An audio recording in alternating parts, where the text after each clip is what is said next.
In today's video, we'll explore how the Demon Slayer universe would change if both Tanjiro and Nezuko were turned into demons. It's not hard to imagine the setup for this timeline either. Instead of being out collecting wood, Tanjiro is also at home when Muzan turns up at the Kamado household. What ensues is a massacre that ends with Tanjiro's parents and siblings being brutally mauled by Muzan. However, his hatred for the symbolic Hanafuda earrings leads Muzan to decide that death is too merciful a fate for the Kamado family. The Demon King lets Tanjiro and Nezuko survive, but infuses them with his blood to transform them into demons instead. It's a capricious decision that makes him feel like he is tamed sun-breathing, a decision that might come back to haunt him later on. Muzan leaves the household without bothering to see if Tanjiro and Nezuko survive the transformation process. Shortly afterwards, Kiyabu arrives at the scene, only to see that it's too late for him to do anything. Now if the siblings had any life in them, and tried to take on the Water Hashira, we could end our video right here because there's no way Kiyabu is letting two newborn demons live. However, the transformation has not started yet, and Kiyabu only senses a weak life force from Tanjiro and Nezuko. Deciding that there's nothing he can do for them, the Water Hashira alerts the Demon Slayer Corps and leaves the area. However, when the Kakashi Brigade turns up at the scene, they realize that two bodies are missing. Unbeknownst to the Demon Slayer Corps, Tanjiro had transformed into a demon first and taken his sister into the forest for their safety. Through the examples of Tamayo and Yushiro, who we'll encounter a bit later in this video, we know that some demons can retain their human emotions even after transforming, especially if they were forced to. In Tanjiro's case, he came from a loving family and had no resentment against the world. Nezuko and Tanjiro's affection for each other still stays strong, but they both develop a strong hatred toward the Demon King for killing the rest of their family. Lost in the forest, with an uncontrollable bloodlust, the Kamado siblings try to survive by eating wild animals, but they remain unsatisfied. Nezuko and Tanjiro make their way through the woods and eventually reach the outskirts of Tokyo's Akasuka district, where Tamayo begins to detect a strange demonic presence. She sees two demons traveling together, and strangely, she doesn't sense any murderous intent from them. Tamayo sends out Yushiro to scout out the siblings and bring them back to her secret lair, thinking this could be a valuable opportunity to further her research. Tamayo is amazed to see that Tanjiro and Nezuko have still managed to retain their bond as siblings, while also avoiding killing any humans.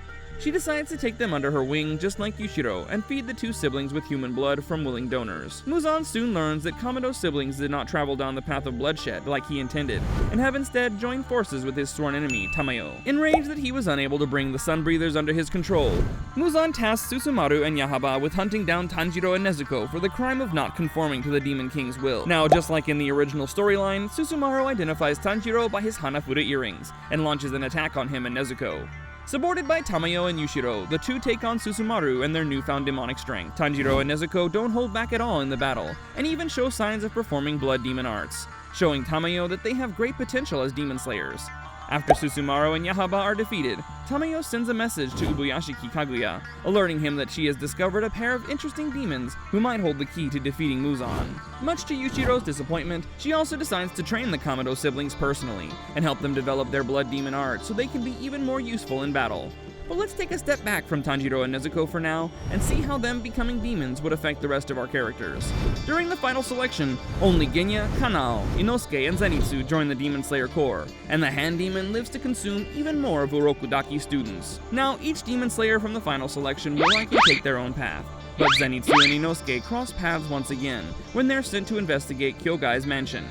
Even though Kyogai is a fearsome adversary, Inosuke would challenge him head-on, while Zenitsu gets knocked unconscious, allowing him to take out the drum demon with his thunder breathing. During the Mount Nagatumo arc, Genya and Kanao are assigned to the mission since Tanjiro is not yet part of the Demon Slayers.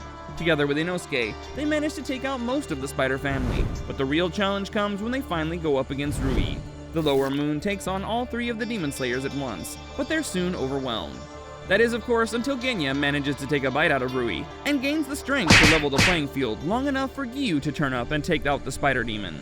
However, things get troublesome during the Mugen Train arc, as Tanjiro was the one who managed to cut through Enmu's neck with his sun breathing.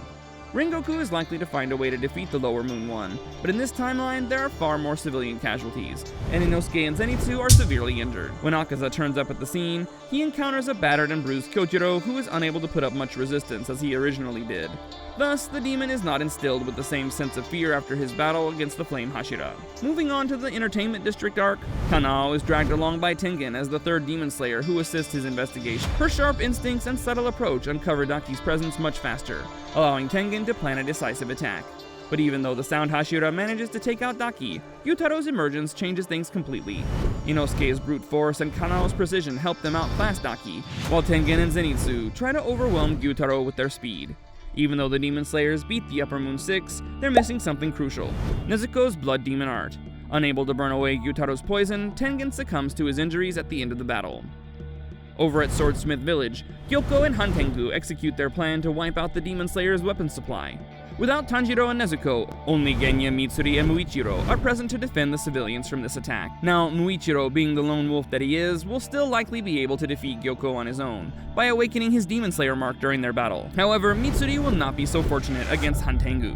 The Upper Moon 4's multiple forms will attack her and Genya from all sides, and despite her durability, the Love Hashira will be feeling the damage. Once Zohakuten emerges, Mitsuri is pushed to her limits, and awakens her Demon Slayer mark.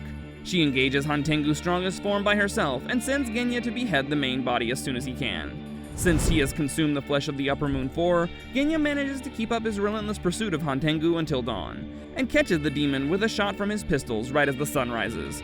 Hantengu desperately tries to hang on to his life, but is burned away by the sun. However, Mitsuri did not fare so well against Kohaku-ten. With no one to help her, the Love Hashira barely managed to hold off Kohaku-ten until dawn, but her stamina eventually ran out, allowing the demon to land a fatal blow.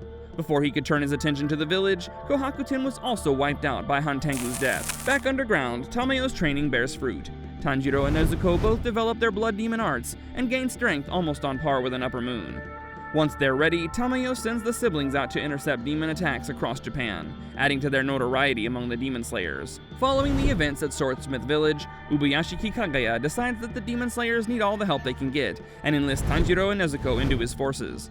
During the Hashira training arc, the two siblings train alongside the Demon Slayers, but are not exposed to the lower-ranking members. Instead, they battle exclusively against Genya and the Hashira, honing their demonic powers even further. The events of the Infinity Castle arc unfold as they did before, with Tanjiro and Nezuko joining the battle alongside the Demon Slayers.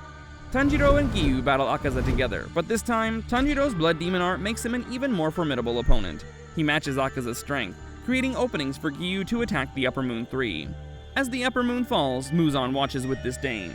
His rage extends to both the Demon Slayers for challenging him, and the Upper Moons for being weak enough to die at their hands. As the anti-Muzan drug eats away at him, Muzan faces off against the Demon Slayers, fending off their attacks and injuring anyone who gets too close.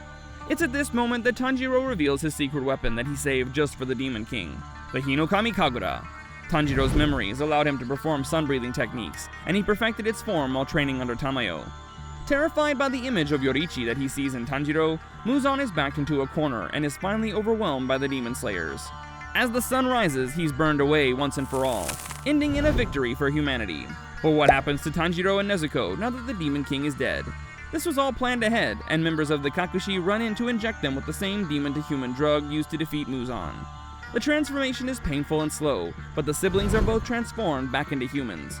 Even though they've lost their powers, Tanjiro and Nezuko regain their humanity, as their lives finally return back to normal. What do you think of this timeline? Is it better than the original? Let us know your thoughts in the comments down below.